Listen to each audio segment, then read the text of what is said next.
Hello guys, how's it going? My name is Dalaran, and the Wowhead patch sniffer actually detected some sort of a new update on the PTR. You also might have noticed in your being there that the PTR has been doing a couple different updates. Nothing concrete, because if you log on PTR currently as of making this video, you will not see any kind of new patch. However, something should be on the horizon. We've been in patch 9.0.2 for quite a bit. The Castle and Nathria World First have ended, and we're kind of just doing the seasonal things in World of Warcraft. I'm trying to get a lot of my ults up and running, but something new should be on the horizon.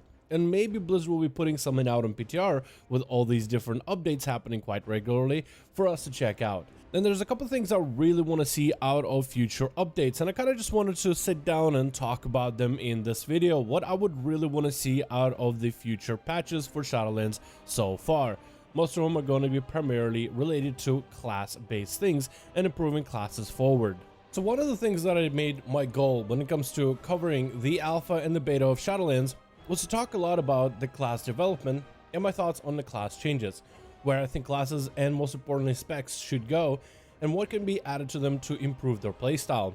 Since Blizzard wasn't adding a whole new class to this expansion, I felt this is a perfect opportunity to take a look at some of the playstyles and modernize them, revolutionize them, do anything in order to make them more fun, creative, and more interesting to play with. And while not every single spec in the game has gotten that kind of treatment with the full new design and everything, there are some specs that have gotten massive updates. Some of the cool ones that I can think of is Subtlety Rogues, and the fact that the spec is finally back for PvE content, the Outlaw change to make it a little bit consistent, the enhancement shaman changes with the totem, with the Wind Fury, as well as the playstyle to be more CD based rather than builder and spender. It is a unique playstyle, but I think it does need some tuning damage wise. The Frost DK two-hand playstyle has returned. The Arcane Mages feel a little bit more consistent from their BFA version. There is Affliction Warlock changes, which are great. That'll give them Malefic Rapture as an ability that gives them versatility within single target situations, cleave situations, big AoE situations. I mean, they've really spruced the spec up to make it a little bit better in that variety of content. But the biggest change, the one that I think hands down is the best, is a Shadow Priest change for this expansion. The spec went from reliant on secondary borrowed powers, all those extra stats, the gearing, the essences, the corruptions, from this spec that was all about this rampy playstyle of getting to Void Form, so then you can get a buff from Void Form so you can use it in the next Void Form, and you keep doing all those backflips over and over and over until the boss finally dies. Instead of that whole playstyle, they brought it back to its core. The dots are a part of your playstyle, but the dots also now give you extra buffs and debuffs to play with. Then you have your mastery change, which makes mastery actually good. DP has returned as a way for you to spend your sanity, and basically becomes kind of like a Chaos Bolt ability that's a damage over time for the spec, which again makes it that much easier to figure out and play with, and you know now which ability is the most important ability for that playstyle.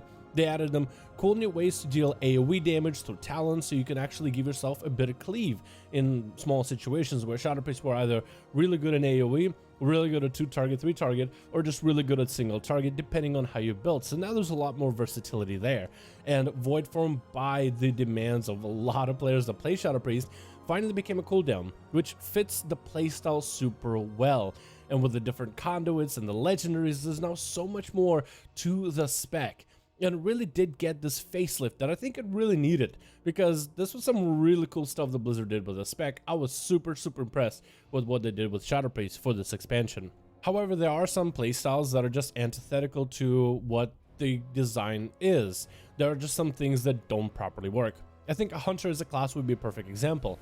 Marksman right now is in a great position. It's super good, it's great for PvP, PvE, Mythic Pluses, as well as in raids. It's just kind of the poster child for this class. However, if you take a look at Beast Mastery, there are some things that are broken there. Not the fact that the spec itself is broken, it's still relatively same as it was in BFA. Pretty simple, mostly 3-button, 4-button rotation. However, its legendaries is where I feel like one of the biggest issues is. The best legendary for Beast Mastery is not even a spec specific. The spec has 3 or 4 choices of spec specific legendaries. That means Legos only that spec can use, and if all of them are useless, then I think there's something wrong with the spec, or maybe with how it was designed, or maybe the legendaries in terms of them failing to amplify and improve on what the spec can do. Then there's Survival Hunter, and while they're not terrible, they're not amazing. Now, their damage can be a little bit questionable, except in AoE, but even just the design philosophy. The spec relies so much on secondary stats, more than some of the other specs in the game right now, with the game being so heavily favored towards primary stats like agility, strength, and intellect to make classes strong. Survival kind of feels a little bit abandoned because it is so haste starved, but also mastery is such a terrible stat for it that it might as well be a damage negative. It also has talents that don't really work together at all. Like, the playstyle is pretty simple. You put up a dot, you throw grenades, you get your pet kill command in order to generate focus, and you spend your focus as a filler with Raptor Strike. A very simple playstyle, but when you try to add abilities that adjust your playstyle, some of those talents don't even work without enough haste. And with this expansion, it looks like primary stats, agility, strength, and intellect, are going to be a lot stronger than secondary stats. So in most cases, you will always go for more agility, even if you don't get your best secondaries. For survival, their best secondary is haste. A lot of the talents work off of haste, and because you can't get enough haste, and it's always going to have a DR when you have too much haste, you are never going to make certain talents properly work in terms of its cohesive rotation. I think that spec definitely needed some change, as in, it played with Mongoose Bite all of expansion of Battle for Azeroth. Wouldn't make sense to maybe make Mongoose Bite part of its basic toolkit, remove Raptor Strike completely, and bake that ability into its playstyle, because that is a lot of things that Blizzard did used to do with some of the classes during the alpha and beta.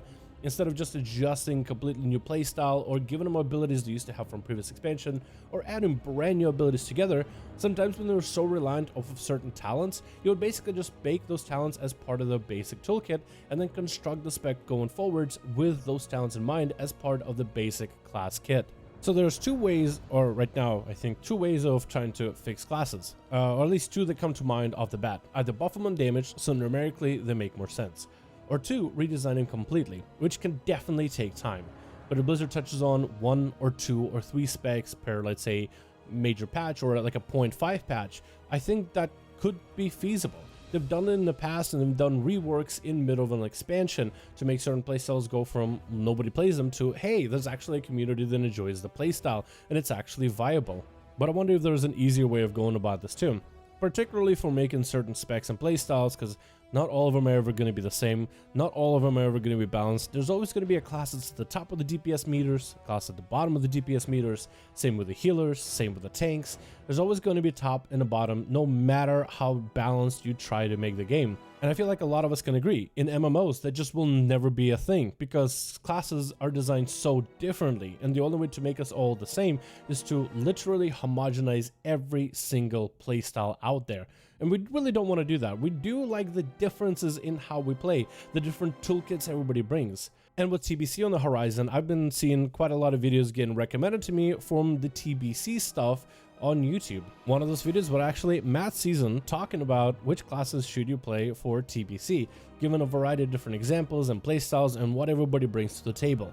And what really caught my eye during TBC, that every single class and spec, or just about every single class and spec, had some sort of a raid buff to add to the groups. It wasn't just priests, mages, and warriors with a battle shout, the intellect buff, the stamina buff, but every single class had a small buff to add to the table. And a lot of these buffs that they bring to the raid or debuffs they put on enemies are pretty small. They don't really adjust the game too much or make those classes mandatory to be brought. But also it gives players that are looking for, let's say, pug groups and trying to find classes to stack their raid roster for, less of a reason to want to not invite them on DPS alone. While not a perfect solution, I think it's a nice compromise. I wonder what is the feasibility of bringing that into Shadowlands going forward for certain few specs.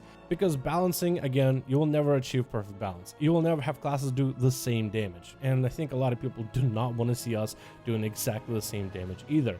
Getting them very, very close to each other in terms of the damage differences is a nice thing, but I think it's going to be difficult no matter the expansion, because the content is just so different, the fights are so different, the classes we play are just so different.